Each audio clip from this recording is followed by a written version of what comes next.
de golpe la presencia de eso que se fragmenta como el peso absoluto de una ilusión, que es ese destino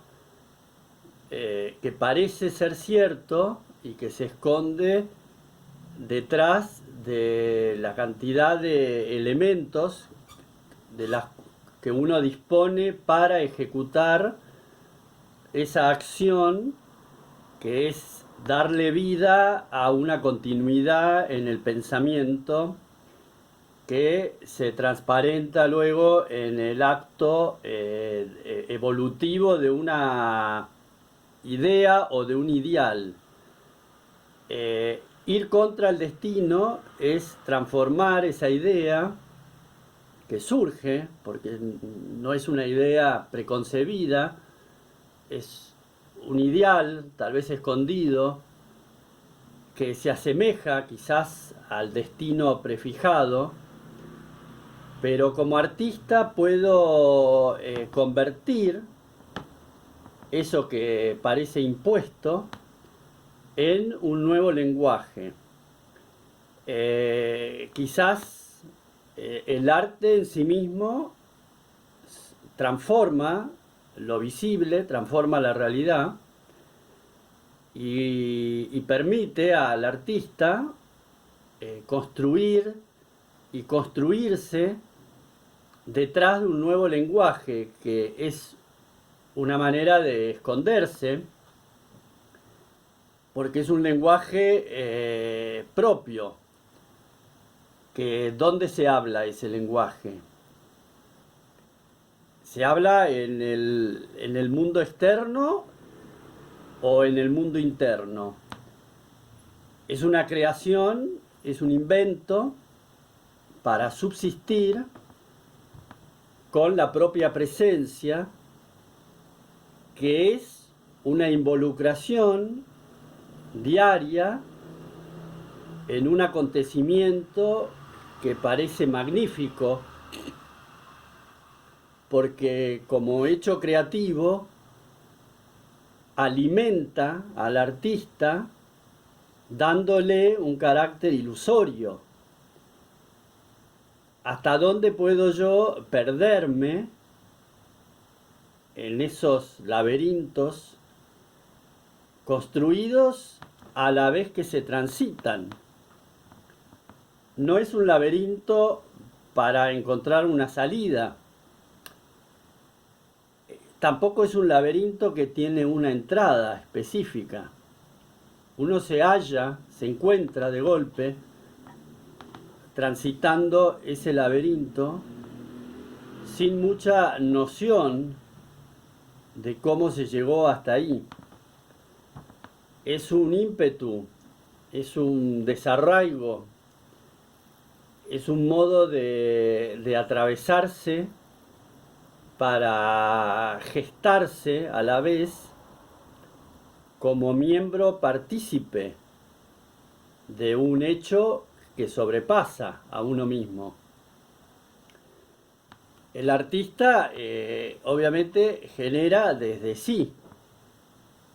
involucra a su ser en una aventura para construir algo ilusorio que lo saque de lo real, del planteo diario del presente. Esa manipulación es un gesto en sí mismo de automanipularse, de autoengendrarse, para evolucionar en ese deseo, porque el artista se mueve con deseos que son efímeros, son pequeñas porciones de deseos y de ilusiones de convertir ese deseo en algo real, a pesar de que justamente el mundo real es el que repele este accionar con alto grado de sensación efímera. El afuera instala una presión, una presencia que ejerce un cauce deliberado sobre el artista, incitándolo a crear algo perdurable en el espacio y en el tiempo. Y yo como artista utilizo todas estas herramientas adquiridas en este vaivén diario de ir en contra de la comodidad, de ir en contra de lo específico que de golpe se adueña de las estructuras para conformar un espejismo de satisfacción. Es como si el artista de golpe frente a la obra que ha creado entra en éxtasis, un éxtasis involuntario, algo que lo envuelve y es absorbido por ese resplandor que sale de la propia obra y transforma todo ese ímpetu de ir hacia lo desconocido en un amparo seductor de haber llegado a algún lugar, porque el afuera es un lugar existente, el afuera se nutre de lo existente, y el artista, o yo como artista, soy un náufrago de lo existente, soy alguien que va a la deriva dentro de la existencia, buscando ese sostén, buscando esa isla, buscando ese reflejo tal vez del sol, algo que estimule más la imaginación. El concepto es totalmente arbitrario porque uno quiere a la vez conformarse como alguien real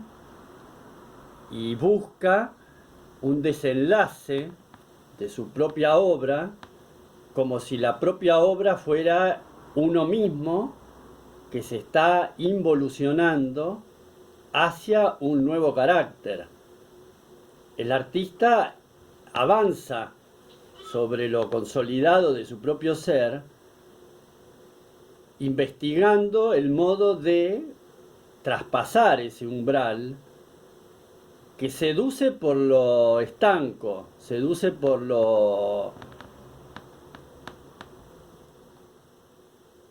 el modo de conformarse como algo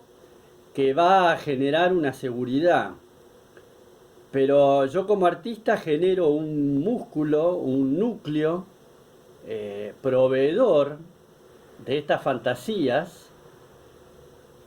para realizar así esa maniobra de ir en contra de mí mismo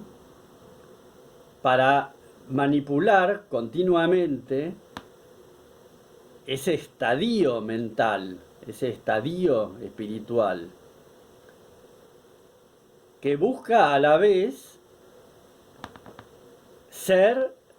la parte visible, porque la obra que yo pueda realizar aparentemente es visible, porque se puede ver. Nadie puede dudar de una obra que se ve con los ojos, se puede tocar, pero no es real, porque el modo de esconderse dentro de la propia obra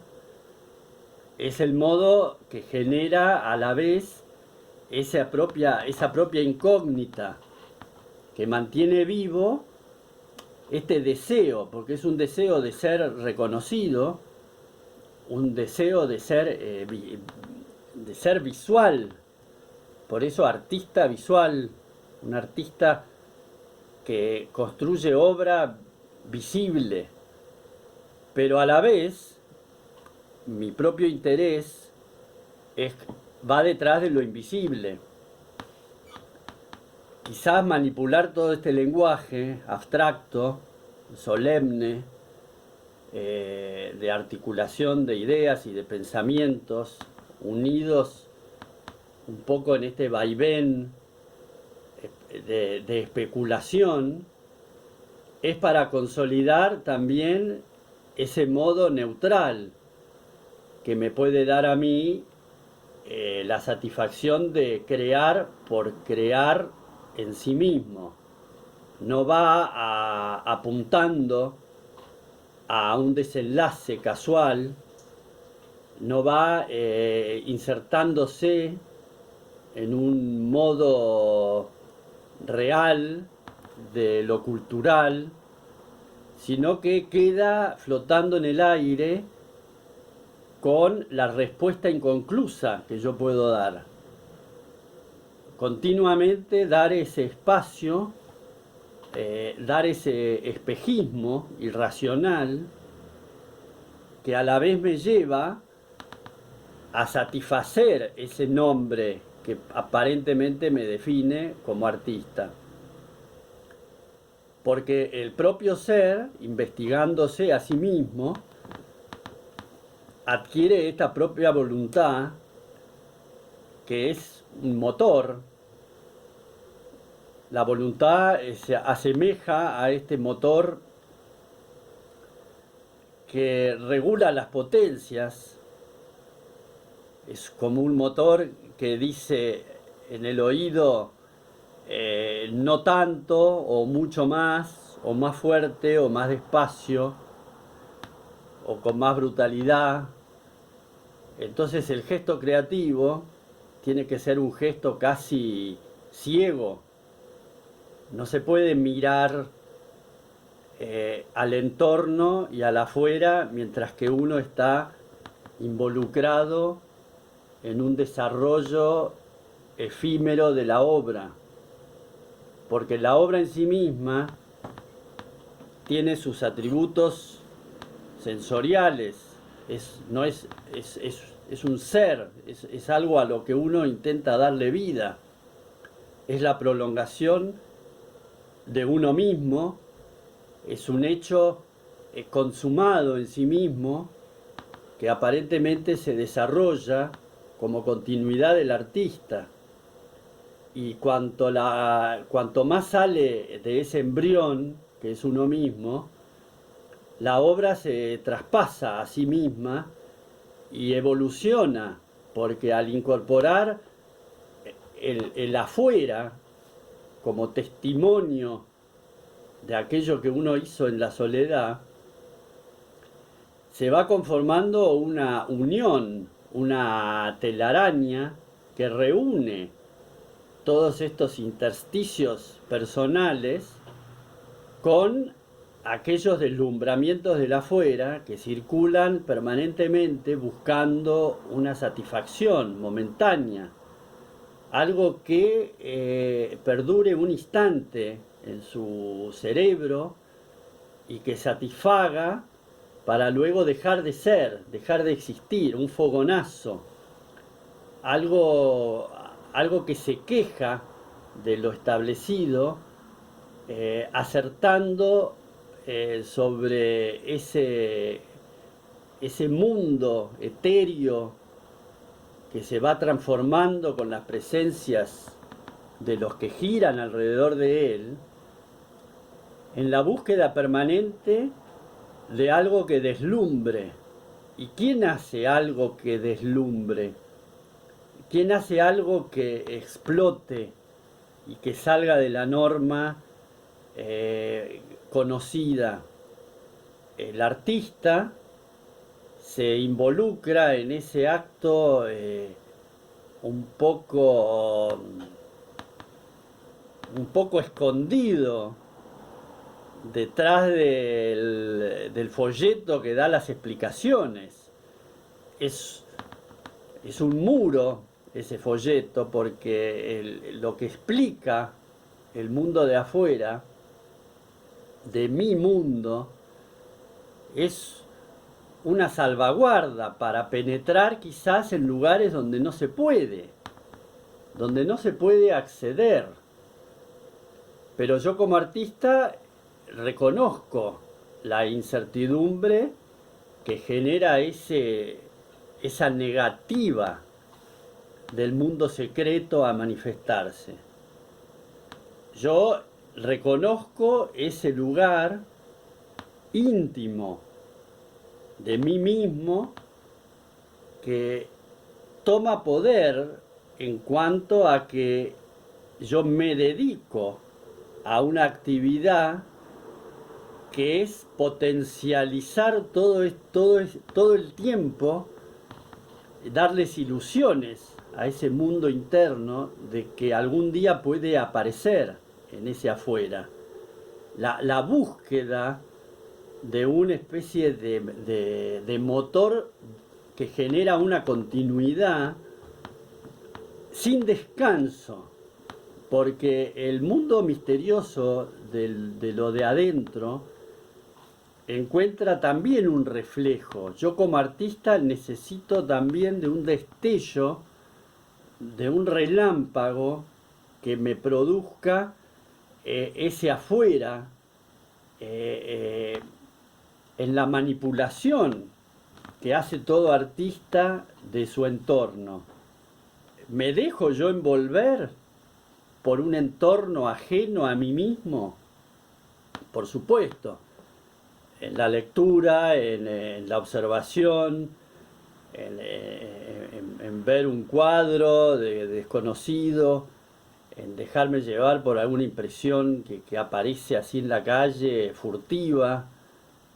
algo que no está previsto, algo que no fue construido para insertarse en los escalafones. Entonces el mismo incentivo que yo puedo encontrar es lo neutro que me habita, que cansado de esa neutralidad atraviesa todas estas espesuras, todas estas tramas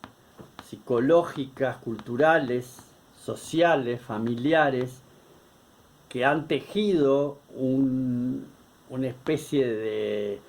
de paraguas para defenderse justamente de lo indefendible, porque el artista se hace artista, nace artista o evoluciona hacia un concepto. El artista es un aventurero del hacia adentro, sumergiendo todas esas apariencias para remojarlas en eso que finalmente explota como una obra que en realidad es uno mismo ejecutándose como dueño y como perceptor de esa penumbra, una penumbra atávica, un lugar perteneciente a la humanidad, a la existencia, a la tierra, al universo. Es un lugar de poca censura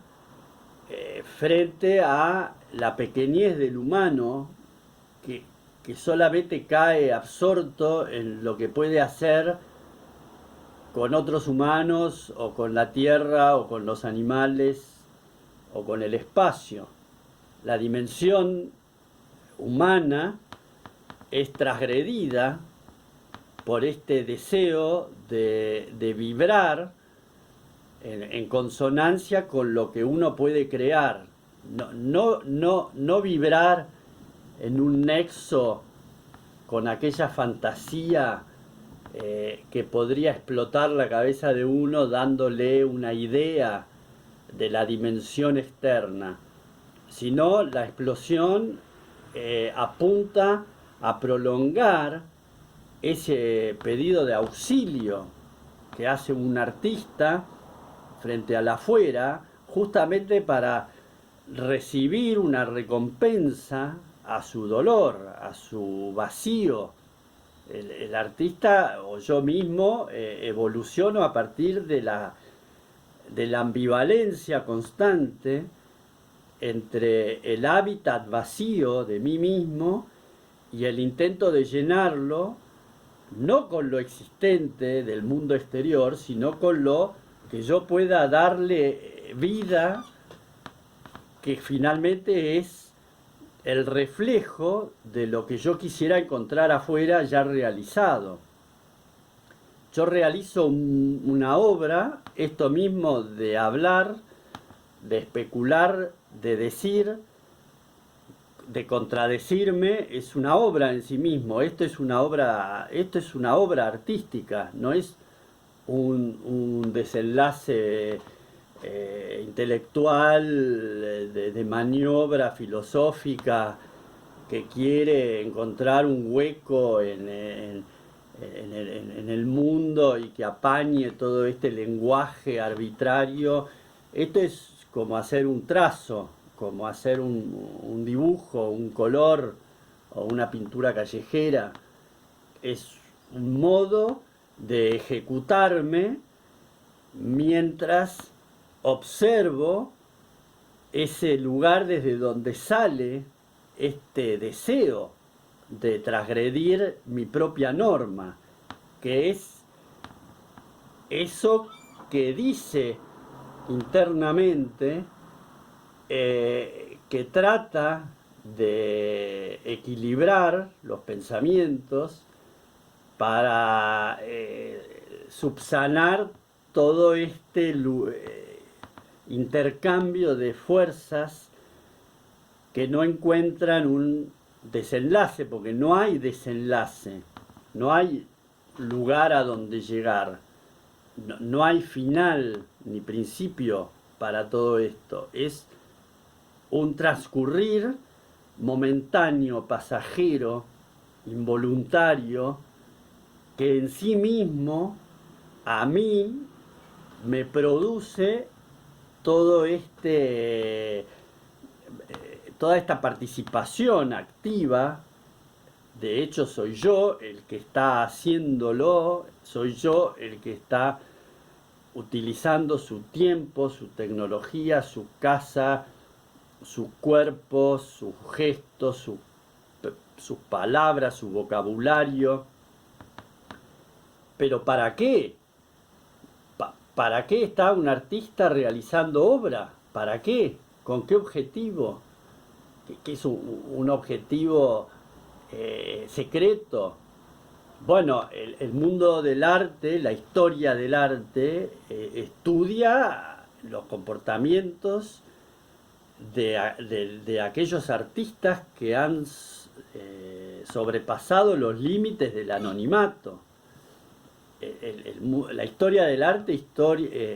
en referencia al arte que se ve, que perduró en el tiempo, estudia a aquellos artistas que realizaron esas obras, indagando en sus comportamientos,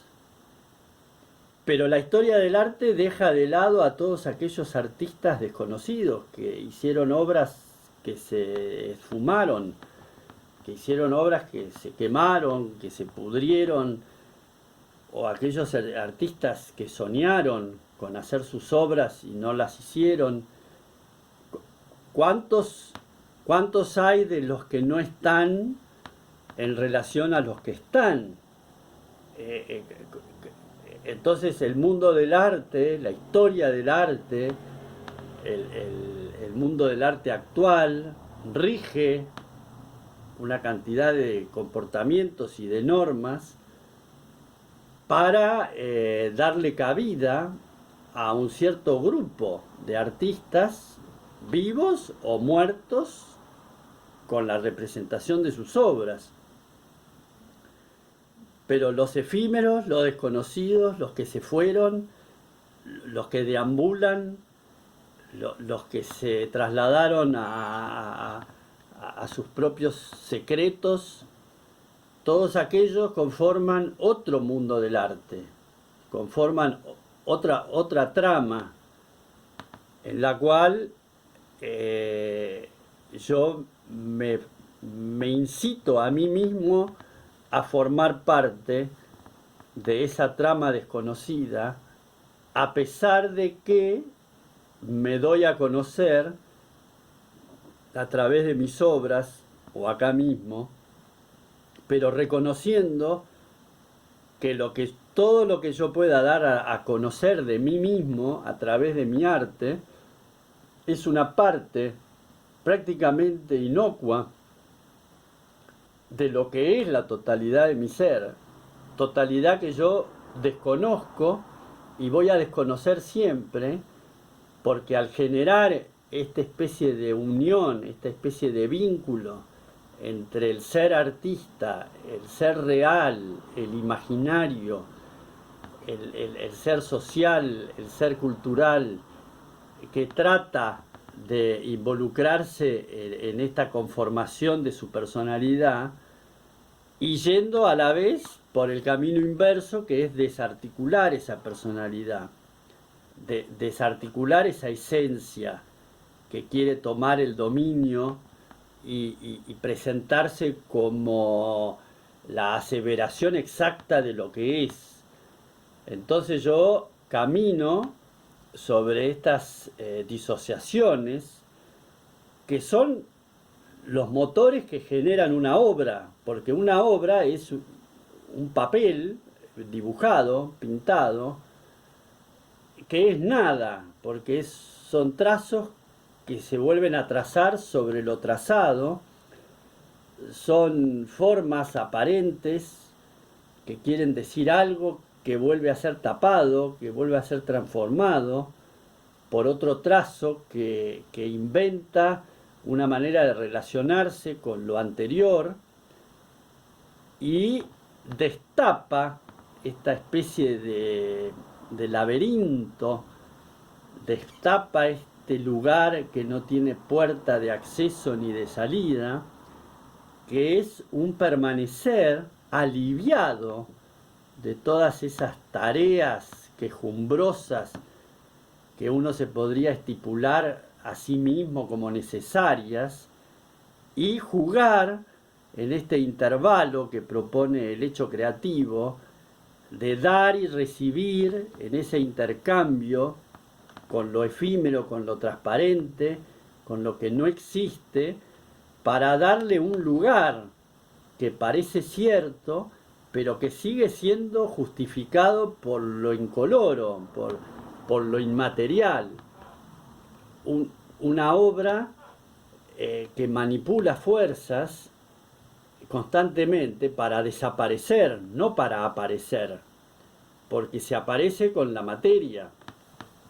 se aparece con la obra colgada, se aparece con la obra que pone su manifiesto, su actuación, y en cambio el modo de convertirse a la vez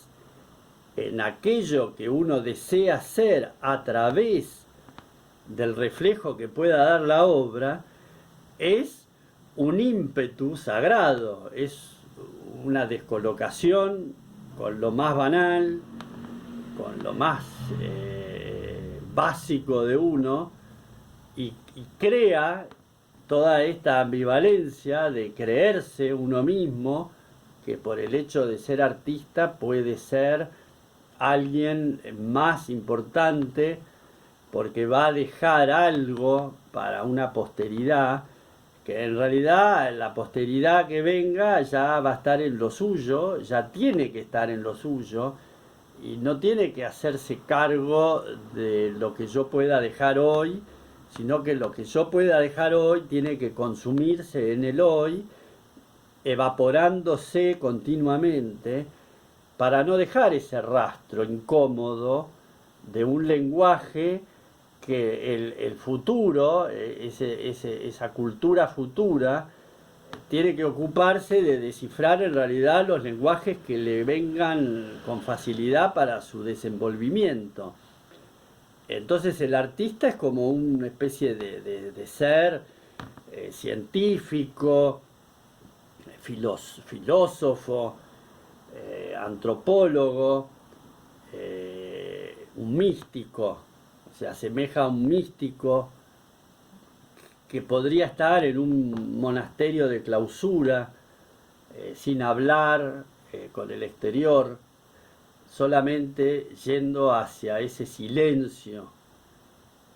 Aunque parezca contradictorio para mí,